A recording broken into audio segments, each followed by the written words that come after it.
Is it over yet? Are we past Thanksgiving? Yeah, I think that was yesterday. Hey, welcome back. Hey, if you're new to me, I'm Dr. Dwain Woode, and here in the space, I'm talking to adults with type 2 diabetes who want to reverse their diabetes, who want to put their diabetes in remission, who want to become metabolically healthy. And we are doing our review like we normally do, and it's on the heels of that big day when we all eat and eat and eat. That's called Thanksgiving. And so I'm happy that you're here. Once again, if you're new to me, I'm Dr. Dwain Woode. That's Wood with an E. The E stands for endocrinology. Here on the channel, I educate, I empower, and I encourage you to take charge of your health and your life, avoid complications, and go to the next level. And as you heard me say, I'm talking to adults with type 2 diabetes who want to reverse their diabetes. And we're going to take a look here in a little while to see what's been going on with my blood sugars. As a matter of fact, let me pull that up so you can see. So I've got my monitors right there that we'll take a look at right below me. Right below me, you're supposed to see my clarity report, but that's not what you're looking at right now. So we'll get that back to you here in just a little while. I am excited to be in this space, whatever platform you're joining us from, whether that is LinkedIn or Twitch or Facebook or Instagram, of course here on YouTube. Welcome, welcome, welcome to the space. One of the interesting things that happens around this time is people begin feeling a sense of, oh my God, the year is almost over. Oh my goodness, what have I done for this year? Oh my, look at what I've done or not done in my health related goals. And so it's a great time to come back and take a look and say, hey, how do we successfully re-implement, reintroduce some of the things that we've been doing, some of the things that we have been talking about, and how do we set ourselves up for success as we move into the future? One of the people that I follow is a kind of motivational person in my life, and he always says that your success in the new year actually begins in the fourth quarter of the last year. And so here we are in that fourth quarter, and how do we set ourselves up to be successful as we move forward, not just in the year, but as we move forward in our general health related goals. And so we're going to talk a little bit about that today as we get into our fasting. So thank you for joining us. Thank you for being there. Thank you for hanging out in this space. So whenever I do a check-in or whenever I do a fast, I always want to check in, and we're going to do that here in just a little while. But let me go ahead and set the stage.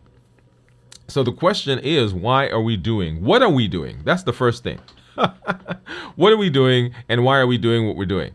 So diabetes is an enormous disease. It encompasses so much of our lives and so much of our resources and causes so much of the chronic disease issues that we have, and is associated with lots of metabolic dysfunction. And so in this space, we've been on a journey to reverse diabetes. That's what we're doing. We're talking about how do we reverse diabetes? How do we get you metabolically healthy as you're moving through your health journey? And New Year, New You has been that mechanism, that process that we've been going through. New year, new you. New year, new me. Even new year, new channel. And as we've been talking through the course of the journey, we've been learning lots of tools on how do we implement the things that we need to do in our journey to be success. In fact, we've learned things like emotional intelligence, because in order for us to understand some of the driving forces behind the way we eat, emotional eating, we've got to be intelligent. We've got to understand where we are. We've got to understand what pushes our buttons, what situations will come up and drive us in that direction. We spent time talking about medications. What medications should you be on? What medications should you think about coming off? What conversations to have with your physician? We've talked about the GLP-1 receptor agonists, right? Those are those medications that everybody is so excited about that's causing weight loss, that's made a tremendous inroad into the management of metabolic disease. Fascinating group of drugs. We've talked about SGLT2s, which are those medications that don't rely on insulin to work, and it's a great way to hit one of the pillars of our diabetes reversal, and that is to reduce sugar in the body. Okay, so we've learned those. We learned about balanced bites. Those are the bites that really kind of fuel our body. Every bite that we take counts because it has a signal, it has energy. It's telling our body something in what to do in the metabolic space. We've learned about how to create a meal. We did some shows on cooking. And of course, one of the powerful tools that we're using is the tool of fasting. Fasting hits all three of the pillars that we have. And so we've been spending our time kind of walking through that. How do we prepare for a fast? How do we get through a fast successfully? And then, of course, how do we break the fast?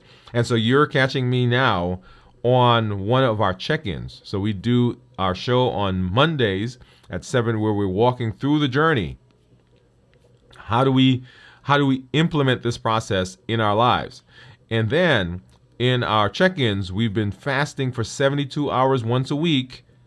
Right, that's what I've been doing, and we have community members that are fasting for various amounts of time, but I've been doing a 72-hour once a week, and I come and I check in periodically throughout the 72 hours. As a matter of fact, we do 72-hour check-in at roughly 24-hour intervals until we break the fast at the end of the week. And then at the end of the week, as we are now, we do a review of fasting, walking through the process of fasting, preparing for the fast, getting through the fast successfully and what's going on in our bodies. And then, of course, how do we break the fast successfully? All right, so here, this is where we are. This week, of course, we've had lots of different things go on. And so we started our fast early. We did our check-in at 24 hours. We did a check-in at roughly 48 hours. We skipped yesterday because yesterday was Thanksgiving, and you'll get to see what happens to my blood sugar on Thanksgiving.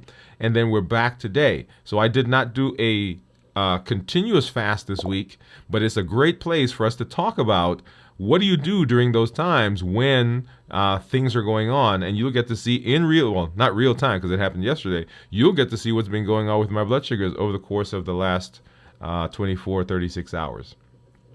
Okay, so that's where we are in terms of our fasting and our check-in.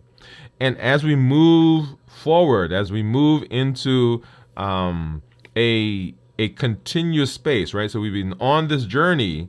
You want to pay attention. You want to keep an ear out for the things that are coming, because remember, we're not just doing this because we wanted to do this for a month or 2 months or 3 months or 4 months or a year. We're doing this because we want to set up our procedure, our process. We want to bring our lives and our behavior in line so that this is something that we can do successfully for the rest of our lives, right? So we're not trying to figure out what we can do in that 2, 3, 5 week-ish time, right? That's great, but what do we do now? How do we extend that over the course of our lives to be metabolically healthy? And so right now we're doing our check-in. And so how do we fast successfully? And that's what we've been talking about in the check-ins. What are the things that we need to know to set ourselves up for success? What are some tips and tricks, some tools, some hacks, if you will? What's the easy button for some of the things that we do? And also, because we educate, empower, and encourage, we also in this space are talking about, well, what are some of the nuances of fasting? What are some best practices of fasting? What type of fasting should I do? All of those are conversations that we have in this space. And so if you're joining us for the first time, that gives you a little backdrop on where we are and why we do what we do.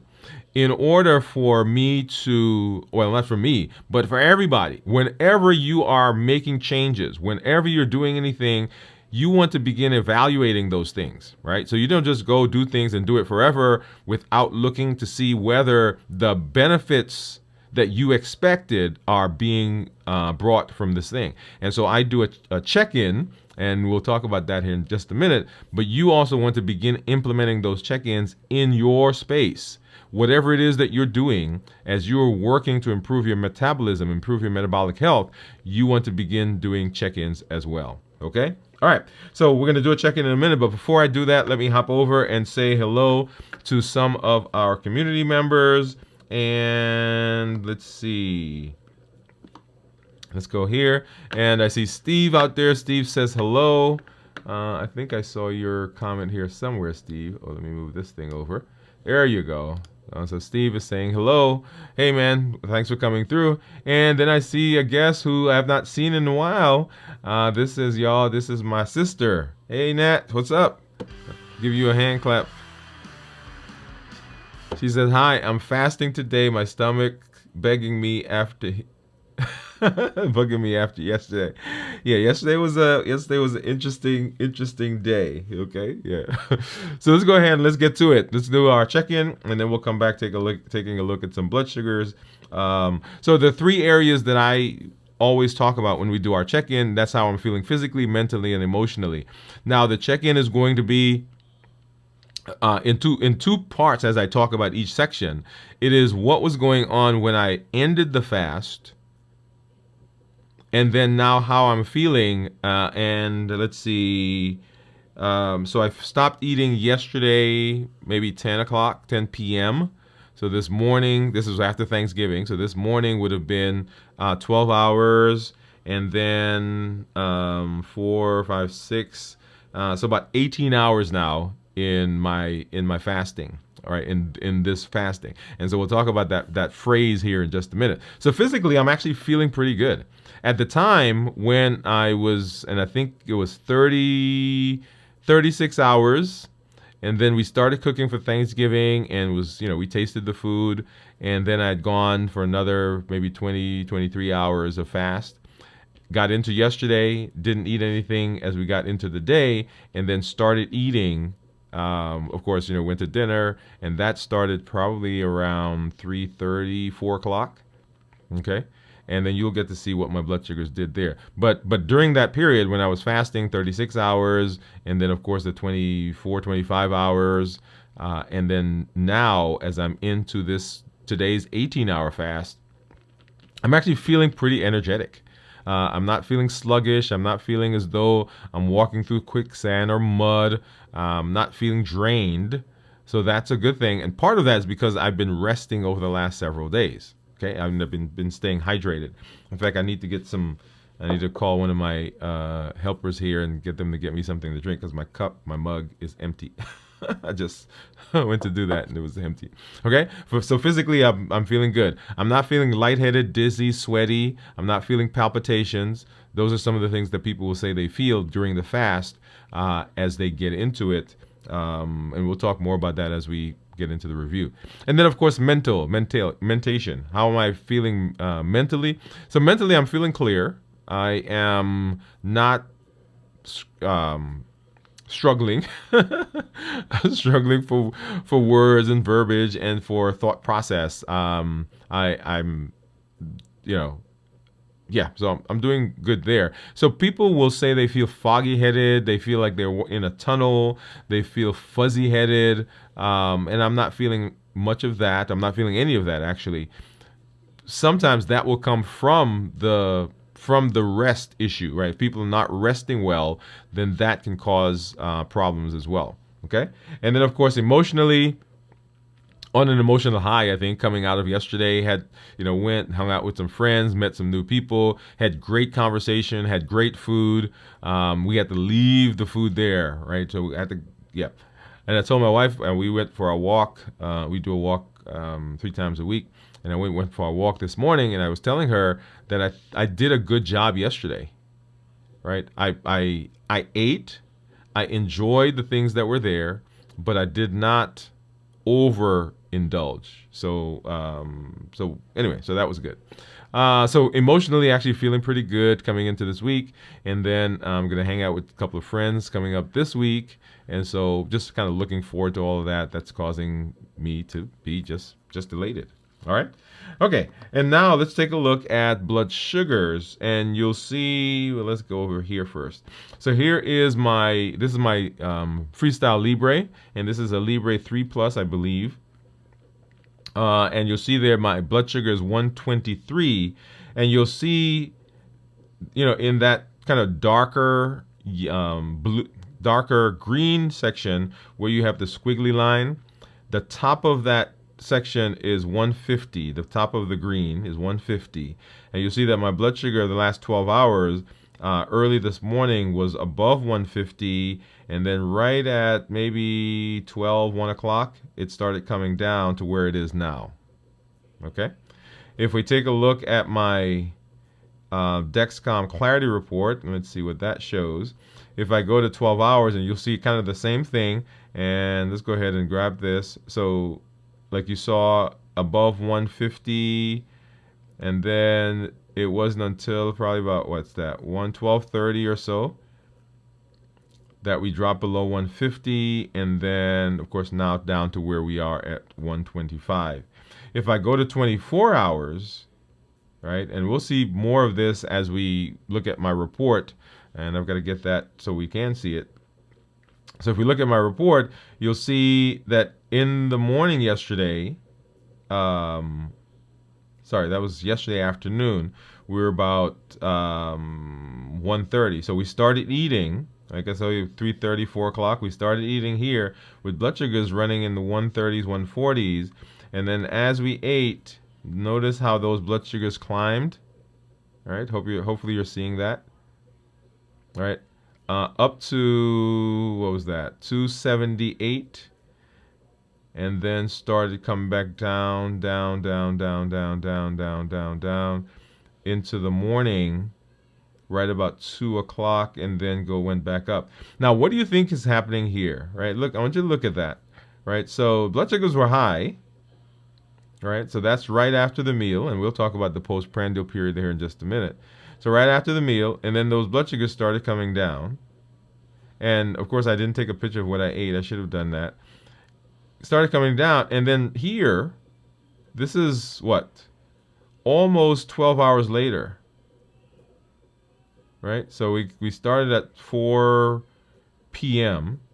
And so we're down at 2, so 10 hours later, we get a spike, and then down, and then we get a spike, and then down. Now here in the morning, this morning, that spike that you saw is probably toothpaste, and of course the dawn phenomenon, right? So this can also be dawn phenomenon, but I think some of it is really kind of absorption of some of the things that I'd eaten that were digesting.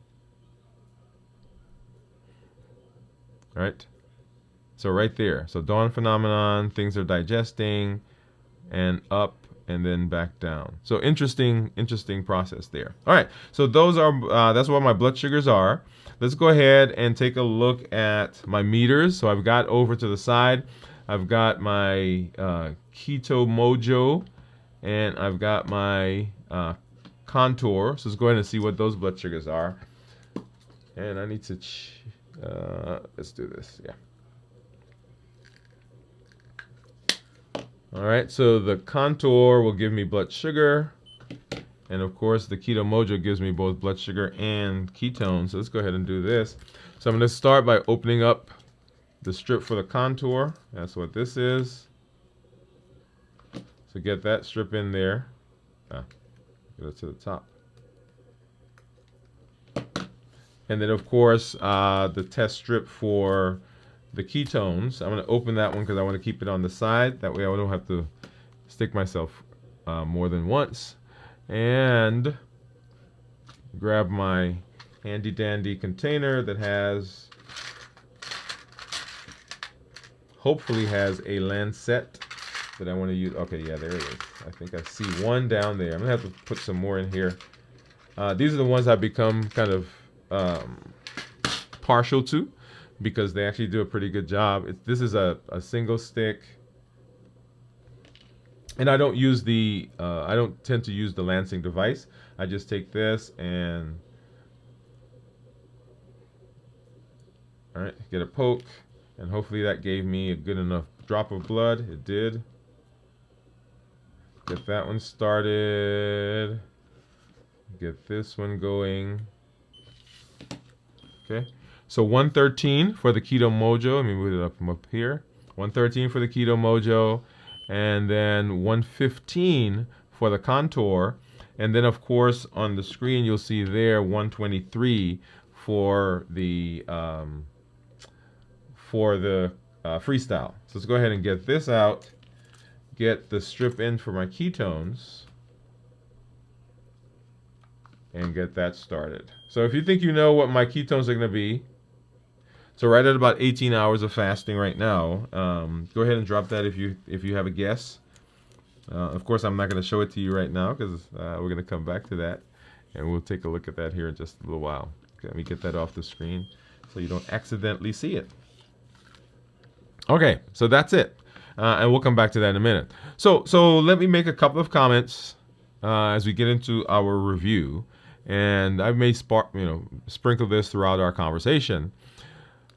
So right now, there are many of you who are watching who are feeling guilty. You're feeling a little depressed.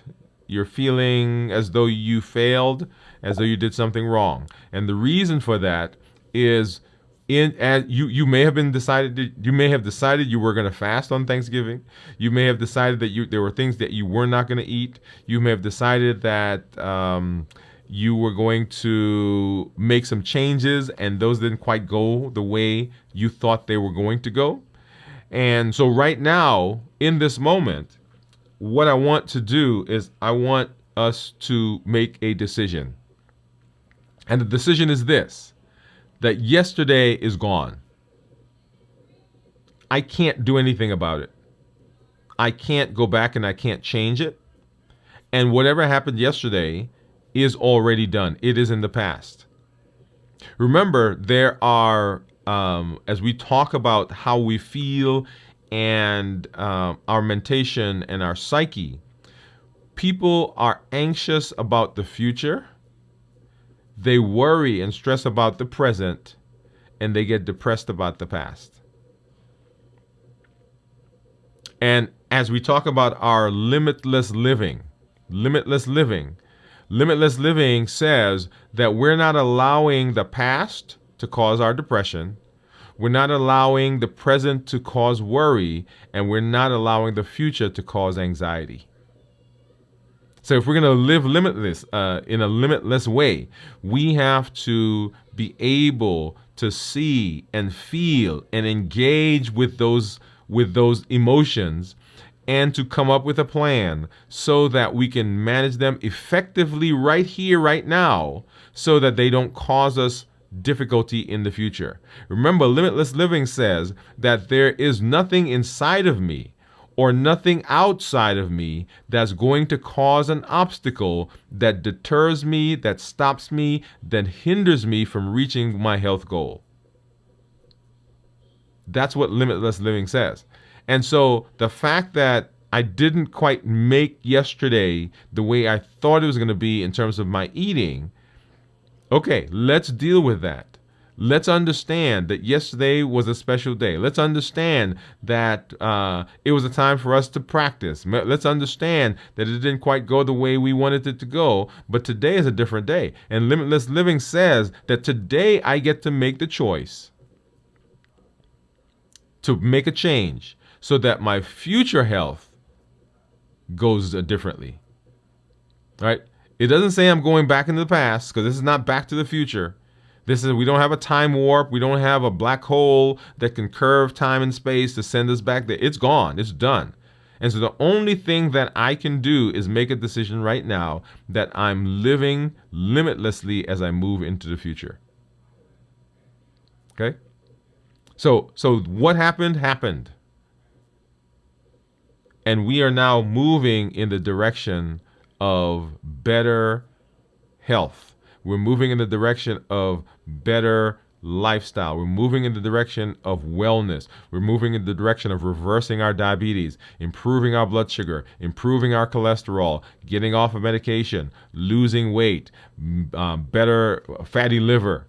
All of those are downstream results of living limitlessly and not allowing the things around us, the emotions, the habits, the routines, the taste, the access, the memories, the pain, the depression, the anxiety, and the worry to send us down a road where we begin eating emotionally, buffering because we're trying to avoid, we're trying to procrastinate, we're trying not to feel. No, Limitless Living says that I'm feeling it, I'm in the moment, and I'm dealing with it right now.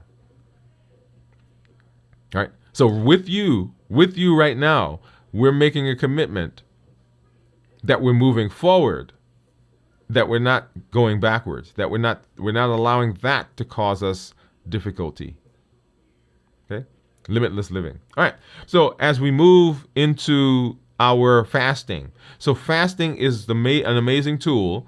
Fasting is great because fasting hits all three of the pillars that we talk about when we talk about reversing diabetes. We decrease insulin, we suppress the appetite, and we reduce sugar. So one of the things that I'm doing in my fast or in my metabolic health is I usually do a fast I do Wednesday, Thursday, and Friday. This past week, in preparation for Thanksgiving, I started fasting on Sunday, Monday, Tuesday. We skipped, of course, Wednesday because we broke the fast because we were cooking, and I've not quite gotten good enough to be able to cook without tasting. And so we broke the fast. We had Thanksgiving yesterday, and I enjoyed the food. I enjoyed the company. I enjoyed the family. I enjoyed the friends and the fellowship and all those things. And then as I came out of that last night, I was like, yeah, man, that was pretty good. I love that food. And so now I am in my non-celebration eating. Notice what I'm calling it.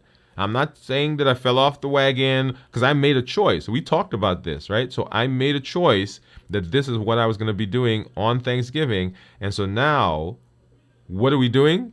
We are moving into our non-celebration eating. Yeah. Right? So decrease insulin, suppress appetite, and reduce sugar. That's what some of the benefits of fasting. And so whenever we fast, there are 3 phases that we want to talk about, and they're given phases 1, 2, and 3. How do we fast successfully? We start by preparing for the fast. We go through the fast successfully, and then we end by breaking the fast.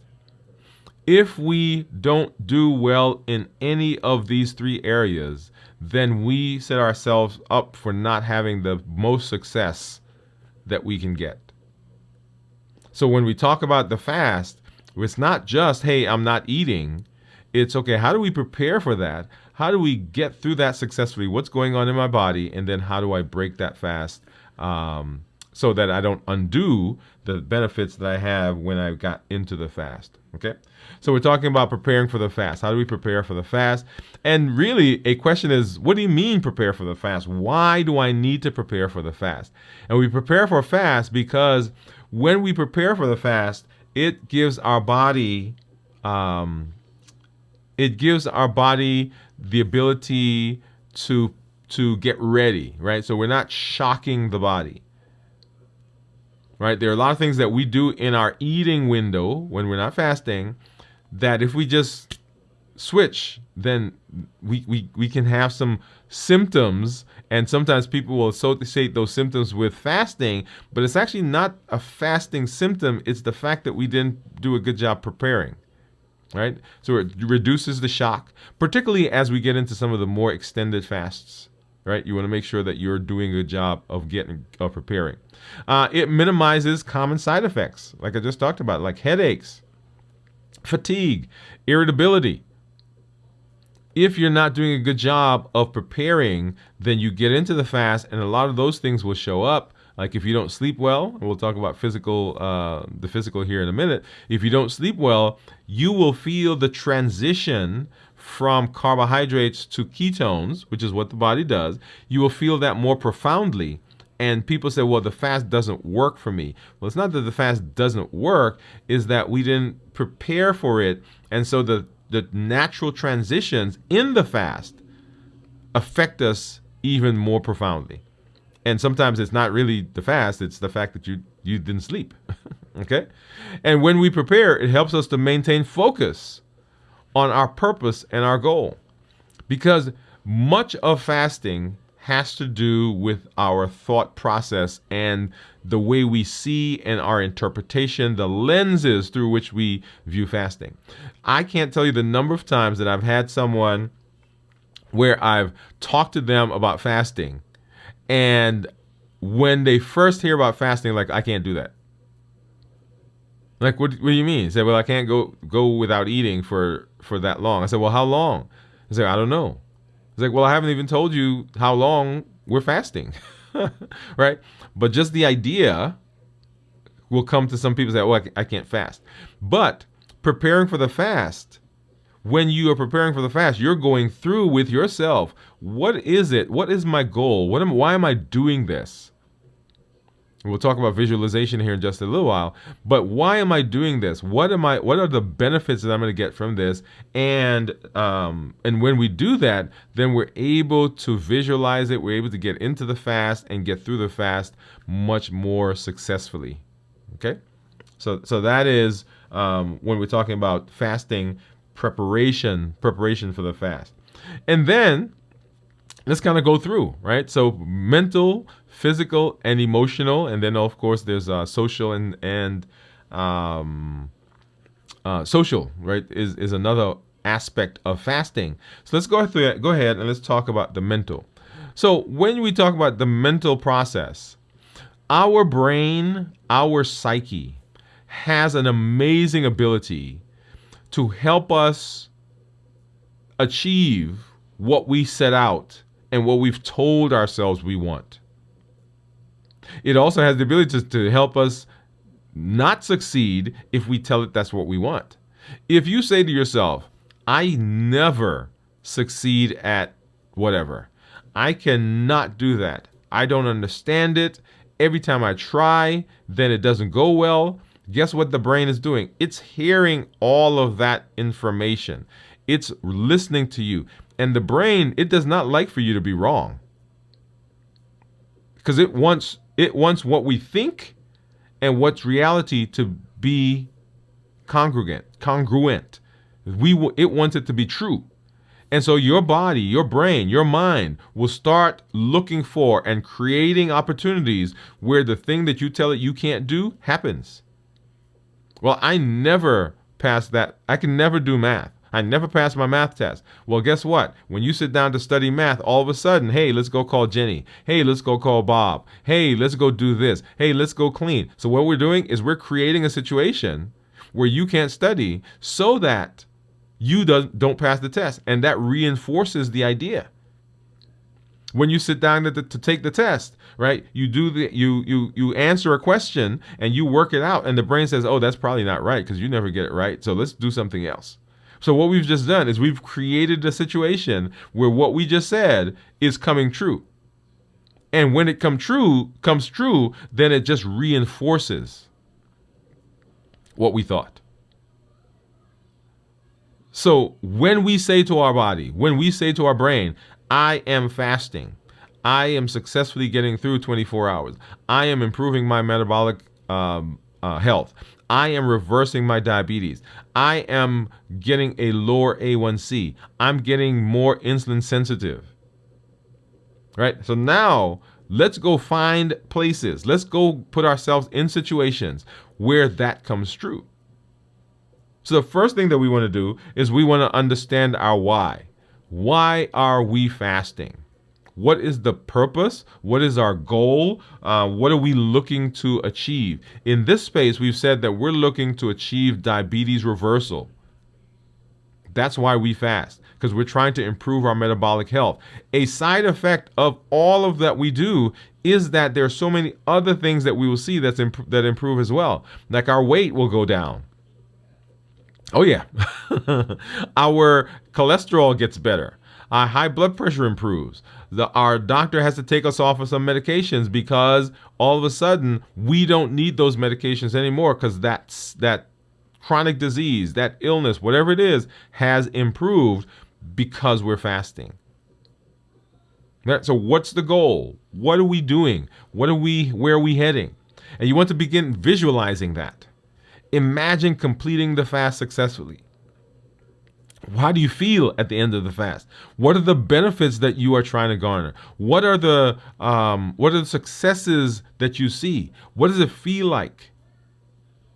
Begin creating that story. The more detail you put in it, the more color there is. Imagine what it feels like at the end of the fast. Imagine what it looks like. Who's with you? Who are you going to call and share with that you just successfully fasted? All right, so what are the benefits? And then educate yourself. So we've done shows where we talk about the various types of fasting, what the fasting does, the length of it, what disease processes it shows proposed to improve. All of those are things that you want to learn, right? Research the fasting method that you're looking at, and so that you understand what you should be doing, how it should work. And then use affirmations. Affirmations are those positive words that you are using to push yourself in that direction. I am successfully fasting for 72 hours. I am reversing my diabetes. I am improving my metabolic health. My cholesterol is going down as I'm fasting. I am working on getting off of certain medications. Right? So all of those are things that we do. All of those are affirmations that we can create. I've told you, and let's see, can you see right here? Oh, that one right there. That is a certificate. That is a pledge. That's a statement that I wrote. Wow, 3.5 years, maybe 4, almost 4 years now. Oh, almost 4 years. Because we just celebrated our 4th anniversary. Almost 4 years for the channel that I did that. And that whenever I walk in, because the door is over here. So as I'm walking into the office, into the studio, I see that on the wall. And it says, I will show up for my community. It says, I will bring positivity to my community. Right? So it goes through a list of things.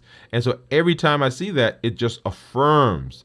It reinforces the things that I told myself that I want. So what you want to do is you want to begin putting in some affirmations, working on some affirmations so that you can use those to motivate yourself, right? So we're creating a mindset.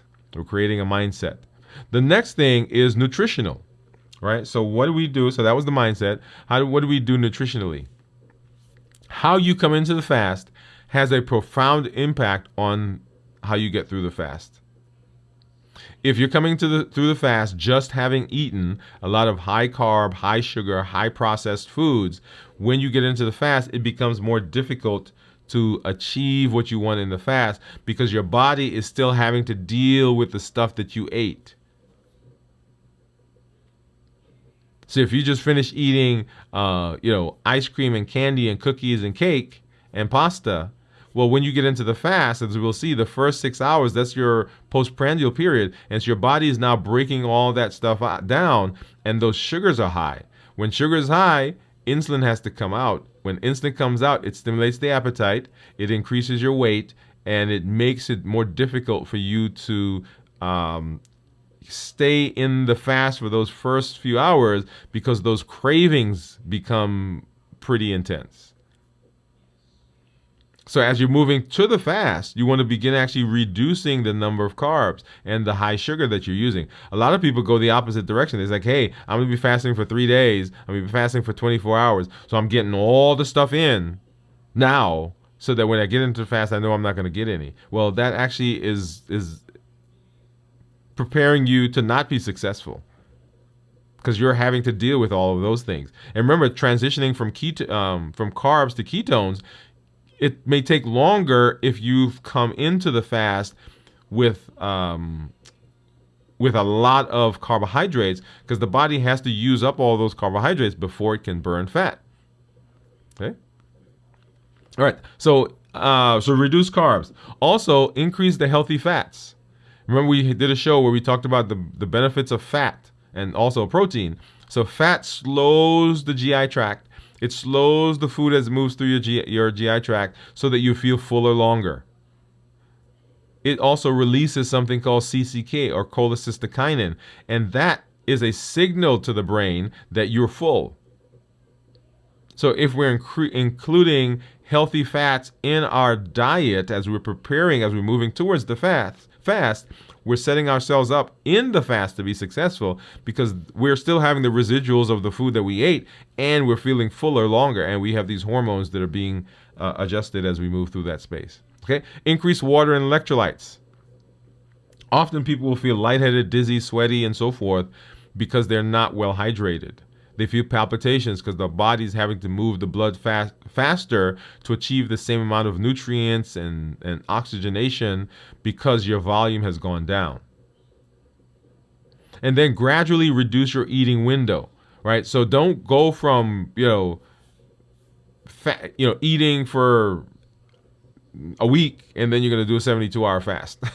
Okay, so particularly if it's your first time, and particularly if you're a novice to fasting, gradually reduce the amount of time between food so that you now are fasting for longer periods of time. So if you normally fast for 8 hours and eat for the rest, then extend that to 10 hours. And then finally extend it to 12 hours and 14 and 16 and 18 and 20 and 22 and to 24 and so forth. Okay? So gradually we're going to do that. Okay? And then hydration. We talked about hydration and electrolytes. Drink plenty of water. All right? Most of us should be able to drink half of our body weight in water, or half our body weight in ounces of water. All right? So if you're 200 pounds, then 100 ounces of water, so half your weight. And if you are someone who is very active and you sweat a lot, and it's the summertime or it's hot where you are, then you probably need more, right? And ensure that you're having adequate electrolytes. Drink herbal teas to prepare for the fast. They will calm you and also help with hydration. Okay? This is electrolyte. And then physical preparation. Number one, light exercise. So unless you're doing, fasting workouts, which is a thing, people fast and they work out because the growth hormone levels go up. It helps to maintain muscle mass. They get bulked up more quicker, and so they do that. But unless you're doing that, you want to do light exercises as you're preparing for the fast, because you don't want to get into the fast totally exhausted, because that sets you up for difficulty down the road. So as you're coming into the fast, the 1 or 2 days before the fast, you want to avoid those strenuous exercises and activity, because it can cause you some difficulty down the road. And then aim for quality sleep. Much of fasting improves. Much of the things that people say they feel improves if we're doing a good job of resting. We recommend 7 to 8 hours of sleep to get you energized. 7 to 8 hours of quality sleep. Okay, not just getting in the bed and right. So if you're having difficulty sleeping, then we got to find somebody to help you sleep. So what's going on? What's causing the sleep issues? And then begin reducing caffeine and energy drinks, because those can cause problems, withdrawals and agitation and so forth. And then your environment. So preparing our mental aspect, the mental aspect of our lives, preparing the physical, then mental, then emotion, then environmental. So clean up. Clean up. If you know that chips trigger you, don't have a lot of chips around the house. If you know that cookies are your thing, then let's get rid of the cookies. right? So clean up, remove unhealthy snacks from your area. We're going to do a show on snacks as we move into our new season.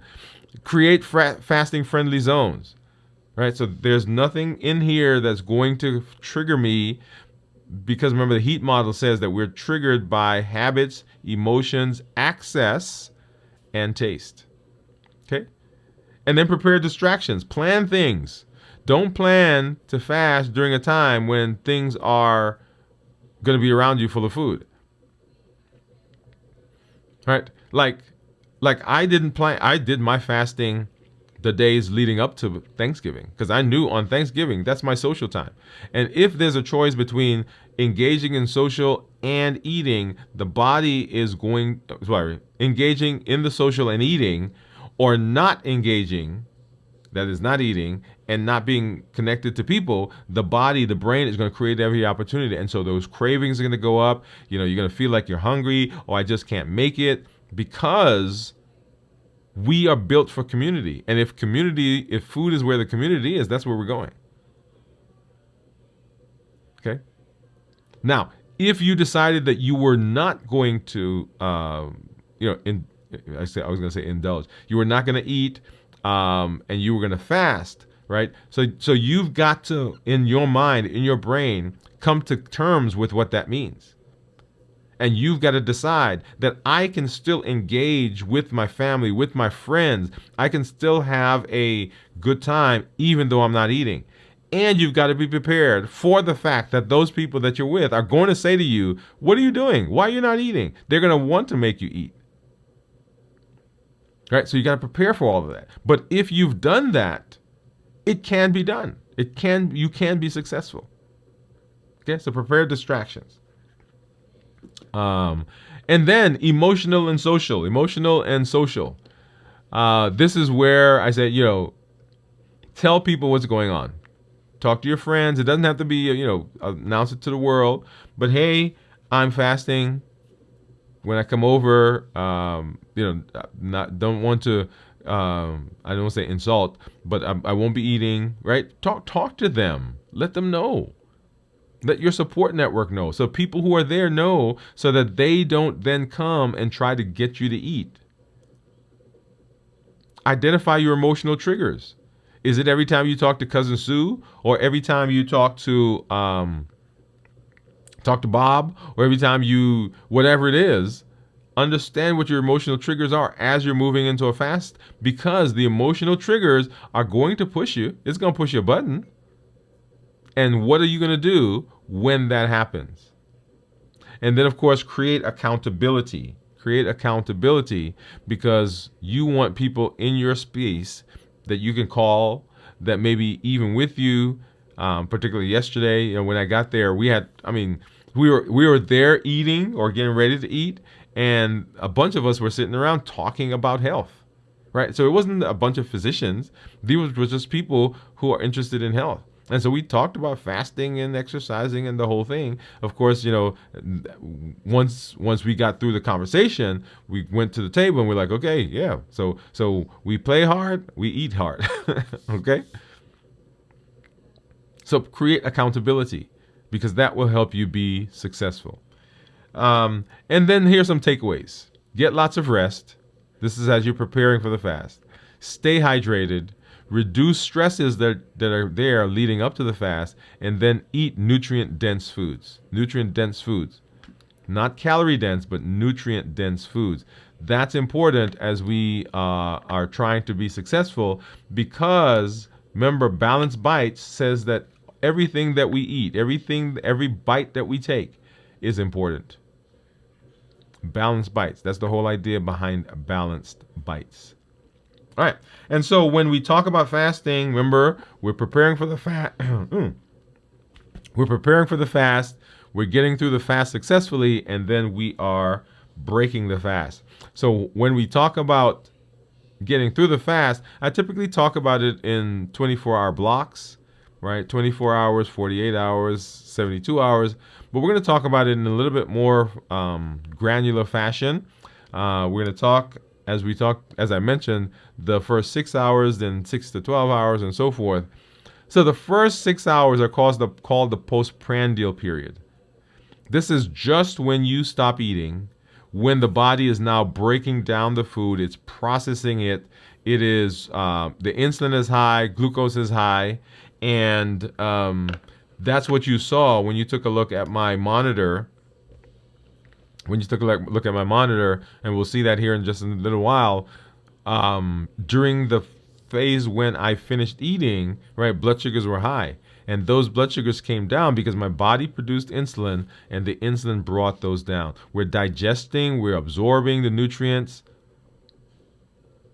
Right? So that's the first 6 hours, 0 to 6 hours. And then the next 6 to 12 hours, this is the early fasting phase. This is the early fasting phase. And in this phase, the insulin levels begin to decrease because the sugar, the glucose is coming down. Glucagon is going up because remember, insulin and glucagon are opposite hormones. When you eating and blood sugars are high, insulin is high. As the blood sugars begin coming down because the body is now absorbing and packaging and sequestering, then the insulin level comes down. And when insulin comes down, glucagon goes up because glucagon is the hormone that says, hey, go find food. Or give me the food from where it's stored. I shouldn't say go find food. So insulin stores it and glucagon takes it out. And so during this process, gluconeogenesis is happening. Glycogenolysis. I would say gluconeogenesis. Glycogenolysis is happening. That means glucagon is sending a signal to the liver and saying to the liver, hey, the stuff that I just sent you to store, I want you to begin breaking it down and giving it back to me because I need it for energy. Right? Energy levels begin to fluctuate a bit because we are where our sugar is actually going down because the insulin is working the way it's supposed to work. Okay? And then 12 to 18 hours, this is the transition to using fat. So as our body is using up the glycogen that's in the liver, then it has to start saying, okay, that is starting to go away. I need to begin looking to see where I could find more energy, and fat is the place where that happens. And so the body begins now making sugar from non-sugar sources. Right? People may at this point feel a dip in energy, right? And irritability. This is where we said that if you're not rested, you can feel this a lot more profoundly than you should because you're not rested. And then ketosis begins. And this is what we're looking for, right? We want our body to begin burning fat. And when it burns fat, it creates ketones, and ketones are what we use now for energy. So glycogen is almost gone, and the body says, hey, I need more energy, and it begins breaking down fat. Autophagy begins in this phase. Autophagy is that amazing cleanup, that recycling process that goes on in the body where we are taking old, damaged, unused cells, we're breaking those down, we're sending them to recycling, and we're bringing them back as better, stronger cells or other components within the body. So you can take this and a cell and it, send it off, it gets recycled, and it comes back as something totally different. Okay? So autophagy. This is where people talk, or this is where we get this idea of improving our inflammation. So if you have inflammatory processes going on, autophagy is cleaning those up. Rheumatoid arthritis, osteoarthritis, any of those inflammatory processes. Immune issues. Yeah, there it is. Cancer treatment. Right, because autophagy is breaking down precancerous cells. It's grabbing those and is recycling them. And so decreasing the ability to progress into cancer. And even in fasting, they've shown that some cancers respond better to treatment during fasting. Okay, all right. So energy levels. So as your body is getting more constant source of energy, right? Because it's a stabler source, the ketones, stabler than glucose. then your thought process begins to improve. So mental clarity happens. Remember, beta hydroxybutyrate is one of the ketones that the body makes when it burns fat. And so the brain likes beta hydroxybutyrate because it helps to focus. It's constant, and the brain likes to use it. So we're getting more mental clarity. Right? 24 hours. 24 hours. So ketosis begins. And then 24 to 30 hours. 24 to 30 hours, this is what's called fat adaptation.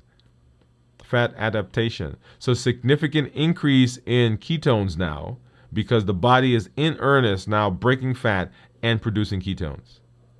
Fat oxidation increases as more fatty acids are being produced, and energy levels stabilize. It's kind of, I tell people, it's kind of like in the Marvel movies, when Tony Stark replaces his arc reactor with a new one, and he puts it in and he turns and it goes, right? All that energy that pops, right? So we've got a more stable source of energy that's coming through as we move into longer and longer fasting. Okay. Now there are other longer fasts. Like I said, I do a 72-hour fast once a week. 36 hours, 48 hours, and the benefits that we get, the longer the fast, of course, the more extensive those can be. But people who are not doing extended fasting, who are doing intermittent fasting, whether you're doing a 12 and 12, 16-8, 18-6, right, 1 meal a day, any of those, we're still getting benefits from the fasting that we're doing. Okay. So once again, as we talk about fasting, we are breaking it up into preparing for the fast. We're talking about how do we get through the fast successfully, and then what do we do for breaking the fast. Takeaways. The takeaways here are exactly the same. Well, not exactly. There's one missing. As we do when we prepare. Remember, we talked about getting good, lots of rest, staying hydrated, reducing stress.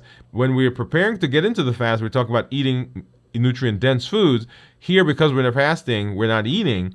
But the first three, getting rest, staying hydrated, and reducing stress, all are valid in this space as well. And then, of course, we can't talk about preparing for the fast, getting into the fast, without talking about how we break the fast. And how we break the fast is of paramount importance. It is huge because often we can undo the benefits of fasting during the breaking the fast phase.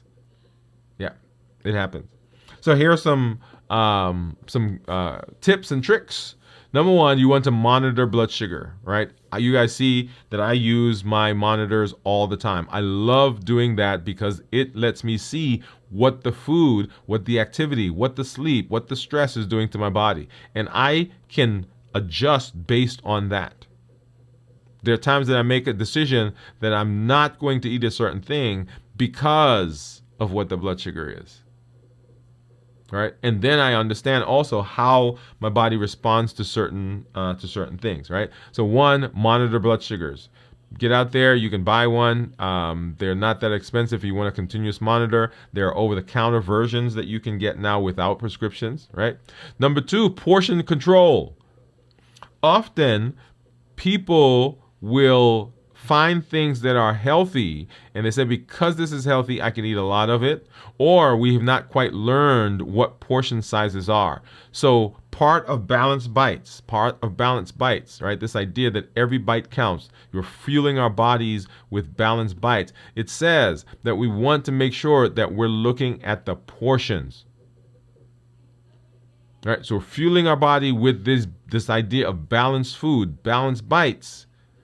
And a part of that, one of the pillars of that, is portion control. Because we can undo, not because we ate the wrong food, but because we ate too much of what we consider the right food. Okay, portion control. And then eat slowly. It takes 20 minutes for the signal to go from your stomach and be effectively understood in the brain once our stomach is full. It takes 20 minutes. So if you just scarf some stuff down, you may have already eaten more than you should. And then you put more in, and you put more in, and you put more in. So it takes about 20 minutes. So slowing down the process of eating gives the body time to catch up with you, and so that those signals are felt and understood, and the body can respond to them. Right? So I wish it was faster. I wish I was eat something and boom, my brain says you're full. It doesn't work like that.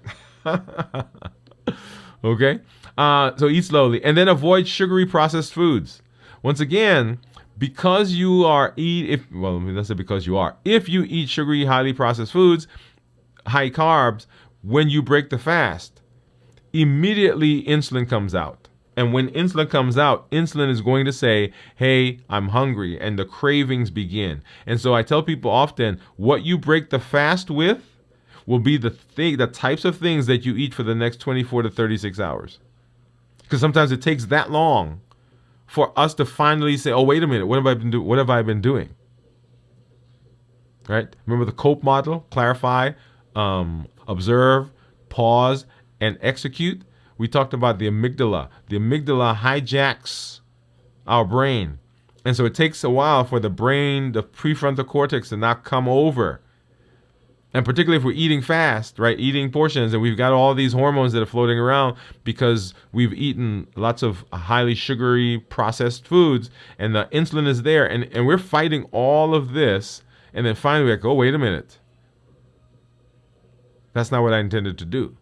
Okay? So we don't want to undo what we've done. Okay? So those are some tips. And then, of course, hydration, the same concept. So hydration, make sure that you're hydrated. Water, coconut water that's unsweetened, herbal teas, all great ways to hydrate. Proteins, we talked about preparation for fasting and how do we add fat. But as you are breaking the fast, we also want to talk about what is the composition of the food. So the proteins that are there will help you feel fuller longer. Proteins release a hormone called PYY. It's a protein. Protein PYY. And so that signals the brain that we're full. So it helps you feel fuller longer. It delays the absorption of carbohydrates. So things like eggs, chicken and turkey breast, tofu, tempeh, for those of you who are vegetarian, those all are beneficial and can help you. Healthy fats, things like avocado, nuts, and seeds. Once again, fats will slow progression, or will slow the food as it moves through your stomach. It will produce the CKK or CCK, cholecystokinin. It will send a signal to the brain that you're full, and it also will blunt the absorption of carbohydrates in the GI tract. Right, so healthy fats, lean protein, healthy fats. And then hydration, broths are very good as we break the fast. And I will often break the fast with a broth because it's not that sugary, or it shouldn't have any sugar in it, or minimal. Doesn't have a lot of calories. And I try to maintain ketosis for as long as possible after I start eating. So I try not to eat a lot of sugary, highly processed, highly refined, high carb foods, because I know if I do that, then we're off to the races. And of course, bone broth, very good as well. So considerations. When you break your fast, choose foods that help to maintain stable blood glucose levels while providing nutritional value, right? So think about low glycemic index foods. That's glycemic index that's 50 or less. Lean protein, healthy fats, and hydration. And a lot of that has to do with balanced bites. Right? Remember, every bite counts. The things that we eat, we're fueling our body with that. So every bite counts. We got to consider every bite that we're putting in. And if we do that, we can get through the fast by preparing for it properly. We get through the fast understanding how our body works and the changes that are going on. And we are successful because we break the fast in the correct way. Awesome. All right. And so let's see. I think Steve says that he thinks my ketones are going to be 1.6. Let me pop that up. So let's go ahead and let's take a look at blood sugars as I look at my glucose log. And let me do one thing before I get there. Let's see, where are we? Um, so we're going to take a look at that here in just a minute. And so we can see where it is. And I think I may have to log back in because, as you know, when I'm talking, yep, there it is. All right, so let's go here, and I'll do this. While I do that, we'll talk a little bit. So back to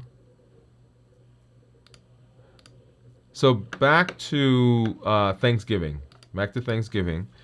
I want everyone who's here, and this applies to holidays, birthdays, anniversaries, anything where we are engaging with food, with nutrition. The thing that you want to do is you want to make a decision before you get to where you're going.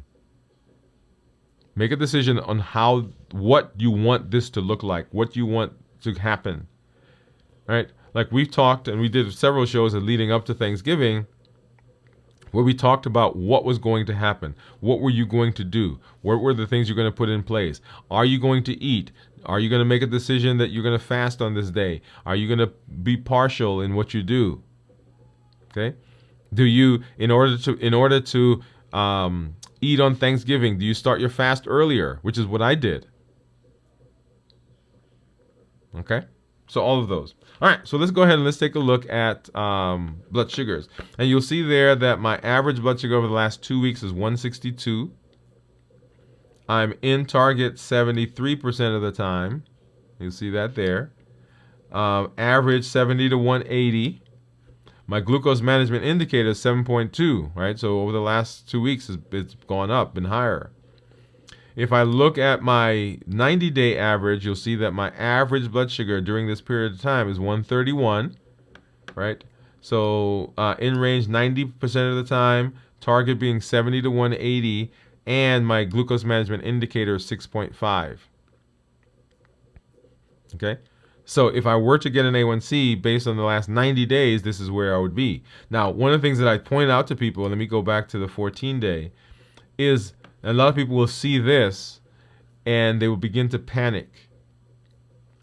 And I want you to understand that you have the ability to make changes to this so that over 90 days, right, we get a number that is more in keeping with where we want to be metabolically.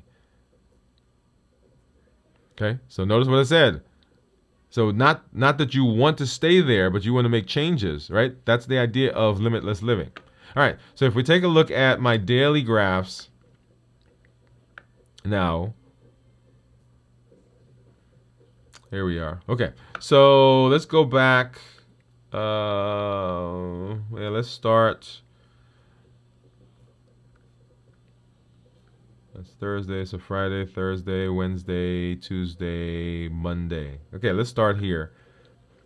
Okay, so Sunday evening I started fasting, right in here, right, and continued fasting, and then on Tuesday, Monday, we broke the fast because we started cooking, right? So see that right there, started cooking, started tasting, blood sugar went up, came back down.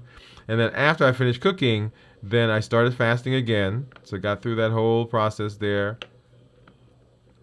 And we did that show. And then started cooking again, right? And here is where you'll see, look at that. All right, so cooking. And then stopped eating after I finished cooking and didn't eat again. But notice that there was still some lingering blood sugars from the stuff I had eaten.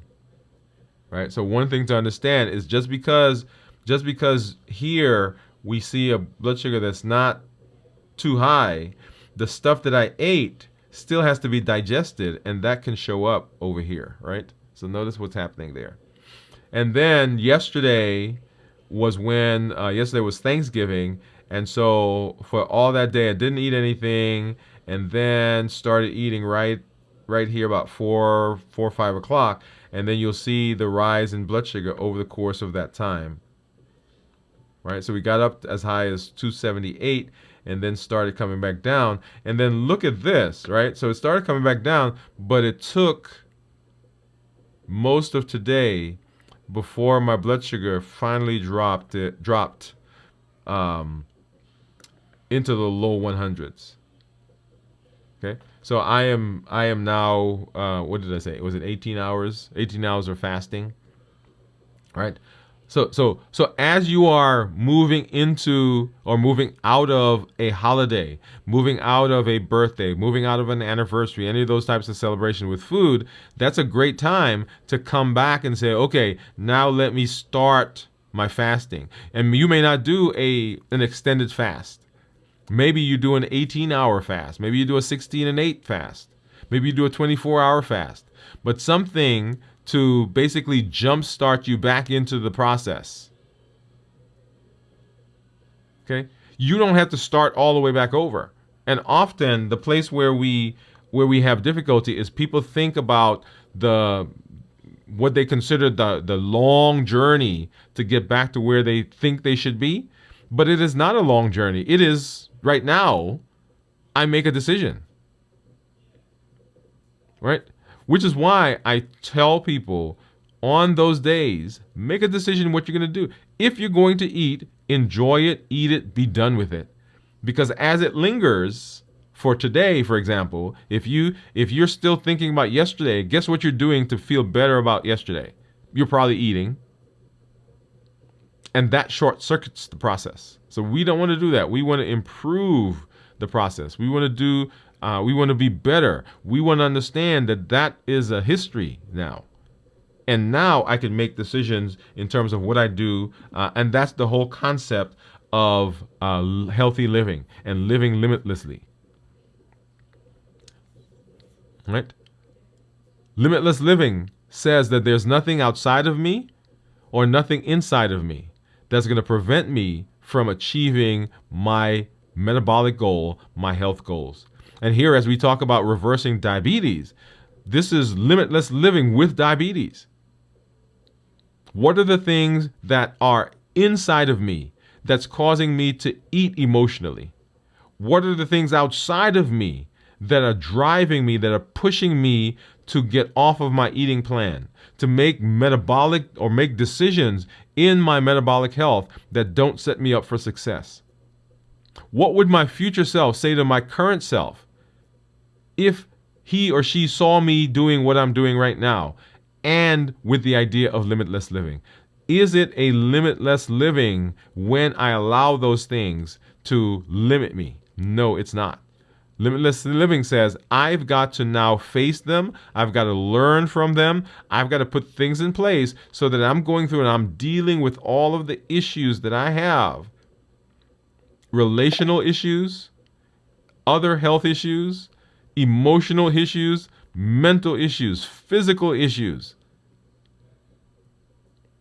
All of those allow us within the space of limited living to be successful as we're talking about reversing diabetes. You'll hear more and more about that as we move into our new season. But I want that to be a concept that you understand, because here, as we're moving into more holiday and festivities, that can become a distraction for you if you're not understanding properly how to couch that and how to think about it. Yes? All right. And then I see one of our community members just popped in. I see Lightworks. Hey, how are you doing? He says, hi all. Glad that you're here, man. Glad that you are here. All right. So we're just about to look at ketones. So let's go ahead and do that. And Steve, I think Steve said he thought it was 1.6. Yeah, 1.6. So let me go ahead and pull up my Keto Mojo. And so you'll see there, let me get this down. Let's see, did it go? There we are. Okay, so here is my Keto Mojo meter. And of course, you'll see on the screen. So let me go ahead and turn this on. And let me do one thing here really quickly. Push this up a little bit. There we are. All right. So there you see on the screen. So that is my That's turned on, and let's go ahead and sync that. And let's see what my ketones are. And so remember, we are now just 18 hours, we're not just, but we're 18 hours into this fast for today after coming out of Thanksgiving from yesterday. And so blood sugar of 113, and then ketones of 0.1. When we talk about ketones, ketones that are less than 0.5 are considered normal. 0.5 to 1.5 are considered nutritional ketosis, and then above 1.5 are considered therapeutic ketosis. So when we talk about ketones and the metabolic space and what we want to do in terms of weight loss and improving all those metabolic markers, what we're doing is we're saying we want our ketones to be 0.5 or higher, because 0.5 is where we're saying, hey, we're getting those benefits of breaking down fat and converting those to ketones. We're losing weight and all of those benefits that we talk about with extended fasting. Awesome. All right. So on the heels of our limitless living, I want to convince you that you have unlimited potential. So within your grasp, within your existence, is the potential for making changes that set you up for metabolic success. Once again, yesterday happened. You can't change that. You can't go back in time. You can't adjust that. But today, right now, at this very moment, you can make a decision that I'm going to do what I need to do to be metabolically healthy and to reverse my diabetes, improve my health, decrease my weight, become more insulin sensitive, improve my blood sugar, drop my my cholesterol, begin working on my fatty liver, start dealing with my polycystic ovarian syndrome, and start addressing my metabolic disease. I know that's a mouthful right there, right? But you have the ability, unlimited potential. Unlimited potential. And one of our community members is an engineer. So let me see if I can find my where did I put that? I gotta think about it. Okay, here it is. One of the things that I tell people is this idea of potential, right? Potential is there. When I throw a rock up, it's coming down. It's going to come down. You just haven't seen it yet. And so sometimes that's where we have difficulty, because we've not seen the result yet. But the potential is within you. The potential is within you. All right. You want to make sure that you understand that there are certain triggers. There are food triggers that are going to push us. Habits, emotions, access, and taste. The routines that we formed. Right. Yesterday, some habits took over. Right? Because you always did certain things a certain way. You always ate a certain thing. You always ate a certain way. Habits will push us. They are triggers. Emotions, right? Yesterday, once again, a lot of the emotions that came up, whether it was joy, sadness, difficult conversations around the table. And today, we're eating because of what happened. And then access. There was so much access there. We had let me see, what did we have on the table? This was not even so food is done, and then on the table came ice cream, peach pie, apple pie, pecan pie. There was cornbread. There was macaroni and cheese. They had vegetables, green beans.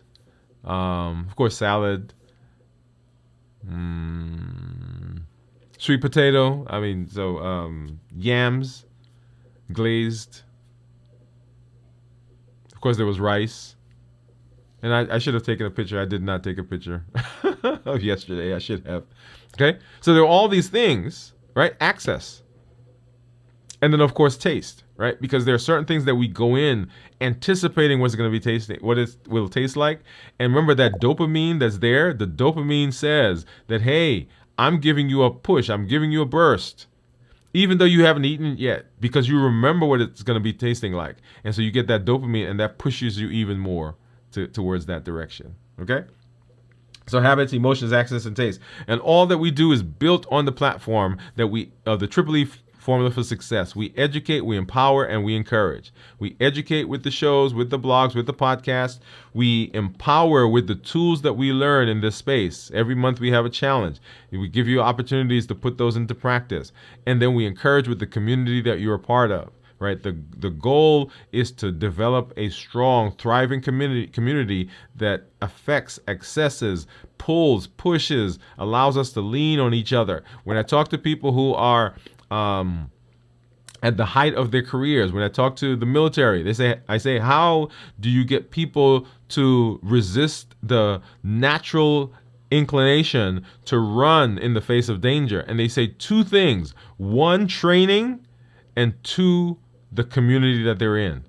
When you're in a platoon, that guy is leaning on you, this gal is leaning on you, you're relying on them, right? That camaraderie, that's community right there. And then, of course, we practice with the tools that we are learning. When you show up, I want you to make sure that you are doing the challenges, that you're getting involved, that you are doing the things you need to do to practice. You have to practice. Right? You cannot succeed without practicing. My son is learning to play the piano, and I tell him all the time, practice. When you get that muscle memory, sometimes you sit at the piano, you don't have to think because the fingers will go in the right places. But if you've not practiced, every time you hit a note, it is a chore because you got to figure out where to put it. But when you practice, it becomes more natural. Okay? For everything. Basketball, football, baseball. Of course, I started naming sports now, so I've got to go through a whole bunch of them, right? Whatever sport you're in, whatever you're trying to do, whenever you join a new company or new job, what they do, they train you. You got to be trained, right? So when you come, the training, the challenges are the training. Also, when you show up, tell your story. Let us know what successes you're having, so we can come alongside you and cheer you. We can be cheerleaders. Remember, we're trying to strengthen that inner coach that's in us, and we're trying to quiet the inner critic. So when you are successful, let's celebrate that. Make it a milestone. Have something on your wall. When that weight goes down, check it off. When you finish fasting, check that off. And when you have issues, when you have challenges, we will come together and we can support and we can let you know that you're not alone. And then we know that we're not alone either. And of course, tell somebody else. Invite someone to this space. Invite your family, your friends, your cousins and them. You're a doctor, you're a pastor. Wherever you are, you can be a voice for change. Because there are over 1 billion people on the planet with diabetes or pre-diabetes. We haven't even talked about the high blood pressure, high cholesterol, heart disease, stroke. All of those are there as well. They're metabolic diseases. But over 1 billion that have diabetes or pre-diabetes. You can be a voice for change in your community. So invite someone, come along with them, bring them with you. Let them know that we are here in this space. All right. And then I see, let's see. I saw some comments there. So Steve was saying hello to Lightworks. Lightworks said, I had access to it all and it all tasted great. Now it's time to dig myself back out. Steve said, I had turkey and 1 tablespoon of dressing. So Lightworks, it is access, man, when it's there. And then Lightworks said, my dopamine said YOLO. I need a better inner voice. I love it. And Steve says, yes, but my YOLO is short. I have to watch myself. I love it. So once again, for the community members, I want you to understand that these days will happen, and they are not a failure. Each time this happens, it's an opportunity to evaluate and look and say, okay, how do I do this differently next time? Right? Because we're always moving. We're always trying to get better. We're trying to improve what we do. Right? So I don't see whatever happened this week, whatever happened yesterday for everybody, I don't see it as a failure. Right? We are always working. We can always learn from the places where we're not successful. All right. So I'm glad that you were here. I'm glad that I got a chance to spend time with you, and glad that we are able to encourage, we're able to empower, and we're able to educate, that we can learn together. We will be back tomorrow at 9 p.m. Central for Video from the Vault. On Sunday morning, This Week in Review at 6 a.m. Central. And then on Monday, we'll be back right here for Dwain Woode, MD Live at 7 p.m. for our show. Thank you for being with me. Thank you for hanging out. And we will see you at our next show. Good night, everybody.